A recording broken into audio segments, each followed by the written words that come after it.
बहुत ध्यान से सुने, ये हमारे लिए बहुत संजीवनी मूरी है उपासना में। हे रघुनंदन, ये चित्त एक महान रोग है, इसकी चिकित्सा के लिए एक बहुत बड़ी औषधि है जो अभीष्ट साधक निश्चित रूप से लाभ पहुंचाने वाली परम स्वादिष्ट और अपने ही अधीन उसे बताता हूं। सुनो, ये राग के विषयभूत बाह्य विषयों का जो चिंतन है ना, ये भगवत चिंतन रूपी महा औषधि से इसको नष्ट कर दो, तुम शीघ्र ही विजय प्राप्त कर लोगे। सीधी बात है, बहुत सुलझ के अंदर की बात है। अगर वास्तविक भगवत आनंद प्राप्त करना चाहते हो तो इस सूत्र को बहुत जल्दी अपने हृदय में धारण करो। प्राय सत्संग में यही बात कहा करते हैं, बाहरी हाथ में माला चल रहा है, बाहरी चवर चल रहा है ठाकुर जी के ऊपर, बाहरी ये सब चेष्टाएं हो रही और अंदर से चिंतन विषय को हो रहा, तो आपको भगवदानंद की अनुभूति नहीं होगी।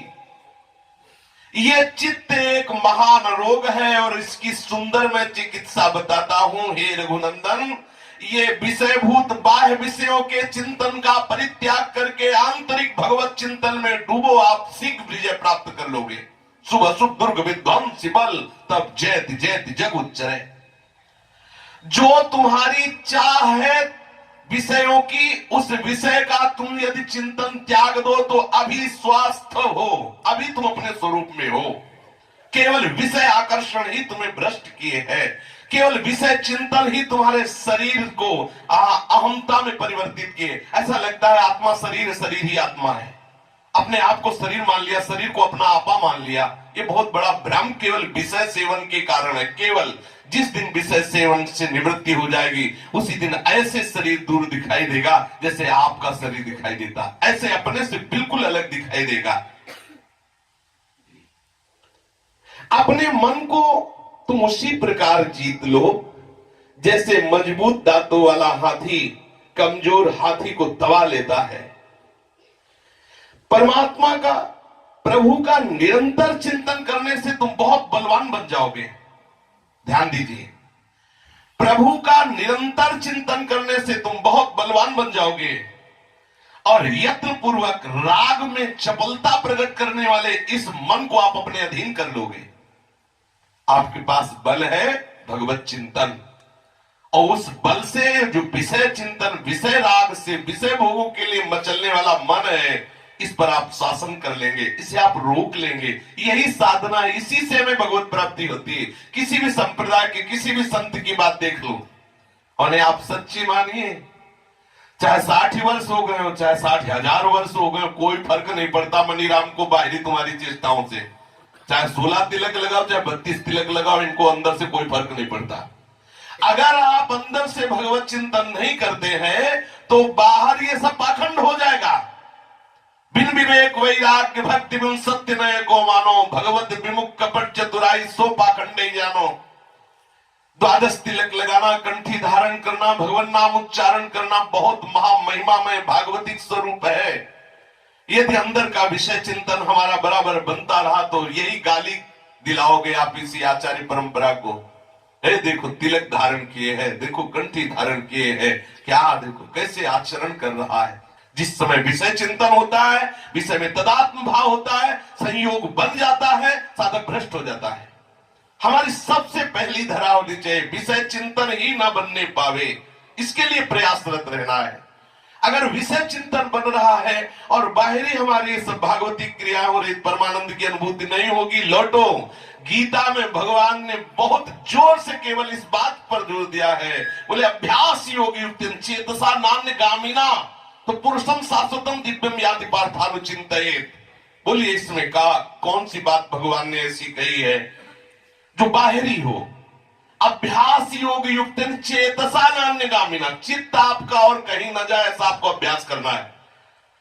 कितनी जगह जब अपनापन से बात करते हैं, बोले अनन्य चिंतयन्तो माम, केवल मेरा चिंतन करो। चिंतन चिंतन अनन्य चेता सततम, मेरा अनन्य चिंतन करो, मेरा, क्योंकि बात चिंतन से बननी है। हमारे ब्रजमंडल में सबसे महान भक्तों में श्रेष्ठ गोपीजन मुरारी पादार्पित चित्त वृत्ति श्री अम्बरीश जी, सावई मना कृष्ण पदार विंदयो। आप जरा झांक के देखिए कि हम जिनका यश गाते हैं वो किस कारण से, उनका चित्त प्रभु में लगा हुआ है। हमारी साधना, हमारी उपासना का स्वरूप होना चाहिए हमारा चित्त की गति प्रभु की तरफ हो, तेल धारावत अखंड भजन। ये मिथ्या वस्तु, अनात्म वस्तु, जगत की भोग सामग्री, जगत की मान प्रतिष्ठा, इसका चिंतन बनता रहेगा तो आत्म तत्व का बोध नहीं होगा, भगवत चिंतन नहीं हो पाएगा। सावधान। जैसे बालक को प्यार और भय दोनों से अपने अधीन किया जाता है। बच्चा है, कोई गलत काम करने जा रहा है तो उसे भय भी दिखाया जाता है और प्यार भी किया जाता है, दुलार किया जाता है। देखो तुम्हें टॉफी देंगे, तुम्हें ऐसा करें, तुम्हें वहां नहीं और जाओगे तो थप्पड़ भी मारेंगे। दोनों चीजें ये श्री वशिष्ठ जी भगवान श्री राम से कह रहे हैं, निमित्त बना करके अपने लोगों को। इसी तरह इस मन रूपी बालक को प्यार और भय से परमात्मा चिंतन में लगाओ। देखो तुम्हें बहुत आनंद की अनुभूति होगी। अगर शब्द स्पर्श रूप रस गंध ही चाहिए तो मेरे प्रभु के श्रीमुख से जो वचन निकलते, क्या उससे भी बड़ा कोई शब्द होगा? जब हमारे प्रियालाल गाते हैं, क्या उससे बढ़कर कोई गाने वाला होगा क्या? और रूप, अरे करोड़ों काम मूर्छित हो जाते हैं, ऐसे लालजू जिनको देख करके बेसुध हो जाते हैं, ऐसी प्रिया जो ये मन राजी हो जाए यार, काहे को संसार के नश्वर रूपों में फंस रहा है। और रस, सोचो प्रियालाल के ही एक अंश से समस्त रसों की सृष्टि हुई है। ऐसे रस समुद्र श्री लालजू सार रूप रस का लाडली रूप, और इनके अधरों का वो उच्छिष्टामृत, इनका पाया हुआ वो प्रसाद, अरे रसेंदी कृतकृत्य हो जाएगी। तू अगर पाना ही चाहती है तो प्रियालाल के उच्छिष्ट पाने की आकांक्षा कर। स्वाद लेना चाहती तो प्रियालाल के नाम का स्वाद ले। समीपता चाहती तो इतने बड़े हैं कि जितने भी बड़े हैं वो इन्हीं से बड़े हुए हैं। हम प्रियालाल के समीप चलने की बात सोचे तो मन को फुसला के और भय से देख, अगर इस कार्य को करें तो घोर नरकों को प्राप्त होगा, संसार में निंदा होगी, नाना प्रकार के रोग और त्रास और दंड मिलेंगे। जैसे भी जहां अवसर, विवेकवान साधक को चाहिए कि अवसर देखे कि समय मन को हमको कैसे अधीन करना है, प्यार से, दुलार से, कभी खवा पिला के तो कभी उपवास करवा के। दोनों बातें हैं। कभी वो बहुत हट कर रहा है और सात्विक वृत्ति की बात है तो हम उसे खवा पिला भी देते हैं प्रियाजू को भोग लगा के, और यदि अकाल दिखाई दे रहा है कि तो बहुत उद्दंडता कर रहा है तो 3-4 दिन के लिए उपवास कर लेते, अपने आप ठीक हो जाएगा। हे रघुनंदन, जिसने अपने चित्त पर आक्रमण नहीं किया, जिसने अपने चित्त को अधीन नहीं किया, जिसने अपने चित्त के चिंतन को नहीं बदला, वो पुरुष नहीं गीदड़ है। जैसे गीदड़ नहीं मरा हुआ मांस खाने के लिए टूटता रहता है, धिक्कार है उसको। वो अपने पौरुष की सिद्धि केवल इसी बात से करता है, विषय चिंतन, विषय भोग। मनोनिग्रह करना, अपने अभीष्ट, अपने चाहे हुए विषय के चिंतन को त्याग कर भगवत चिंतन करना, ये वर्तमान में जीवन मुक्तता का लक्षण है। वर्तमान में अभी आप जीवन मुक्त हैं। आपकी चाहे हुए विषय का चिंतन छूट जाए, जागतिक एकमात्र केवल भगवत चिंतन, और भगवत चिंतन करते करते चिंतन करने वाला भी ना बचे। ब्रह्म नहीं, माया नहीं, जीव नहीं, नहीं काल, अपनी हूं सुधि ना रही और एक रहे नंदलाल। ये है बहुत सर्वोपरि स्थिति। ध्यान करने वाला ही खो गया, केवल वही रहा जिसका ध्यान किया जा रहा है। उस मुख्य साधन मनोनिग्रह के बिना यदि गुरु का उपदेश हो, शास्त्रों का प्रवचन हो, नाना प्रकार के साधन की युक्तियां हो, वो सब व्यर्थ है। जैसे पवित्र गाय का दूध चमड़े के थैले में रख दिया जाए, ऐसे ही गुरु का उपदेश उसके ऊपर जाकर अपवित्र हो जाता है। जो भगवत चिंतन नहीं करता, विषय चिंतन करता रहता है, जो सदैव विषय चिंतन करता रहता है, बाहरी कोई भी चेष्टा करता रहो, कभी विश्राम को प्राप्त नहीं हो सकता। इस सामने दिखाई देने वाला शरीर, जिसको माना जाता है पिता से उत्पन्न है, ये धन, ये खेत, ये भोग सामग्री, ये जितना भी जो कुछ है, ये सब केवल मन से प्रकट हुआ है। इसलिए मन से इनका चिंतन करना छोड़ दो।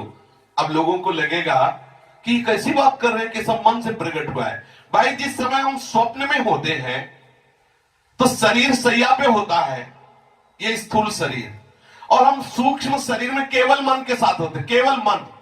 जो मन है वही वस्तु बन जाता है, वही व्यक्ति बन जाता है, वही बाजार बन जाता है, वही अनुकूलता बन जाता है, वही प्रतिकूलता बन, जितना कुछ स्वप्न में होता है केवल मन होता है। और जब जगा तो केवल मन का विलास था, कुछ नहीं था। सच्ची मानिए, ये मोह रूपी निद्रा में जो भी दिखाई दे रहा ये सब मन का विलास है। जिस समय आप सच्चिदानंद तत्व में जगेंगे तो एकमात्र प्रभु के सिवा कुछ नहीं है। चूंकि अभी हम स्वाप्निक पुरुष हैं तो ये बात हमारी समझ में नहीं आ रही। मुझे लग रहा है ऐसा कैसे सब स्वप्न है, ऐसा कैसे सब मन का विलास है, ये सत्य दिखाई दे रहा है। तो स्वप्न में भी तो सत्य दिखाई दे रहा था, मैं और तू और नाना प्रकार का प्रपंच। लेकिन जब जगे तो अकेला केवल मन ही ये सब रचना किए हुए था, इसलिए मन की ही रचना है। जब हम सदैव अपने चित्त को प्रभु के चिंतन में लगाएंगे तो आप निश्चित समझो, ये जो चित्त विषयाकार हो गया ये भगवदाकार हो जाएगा। चित्त का भगवदाकार हो जाना ही परम पद है, मोक्ष है, अनन्य भक्ति है, प्रेम है। जो आप कह ले तो अपने लोग प्रयासरत रहे। हमारा प्रत्येक पल किसी भी विधान से सही, चाहे वो नाम कीर्तन हो, नाम जप हो, चाहे वो लीला गायन हो, ठाकुर सेवा हो, सत्संग हो, इन के प्रकार हमारी सारी चेष्टा केवल भगवत चिंतन से युक्त हो, इसी से हमें परम लाभ की प्राप्ति होगी। शेष चर्चा आगे। श्री राधा वल्लभ लाल की जय।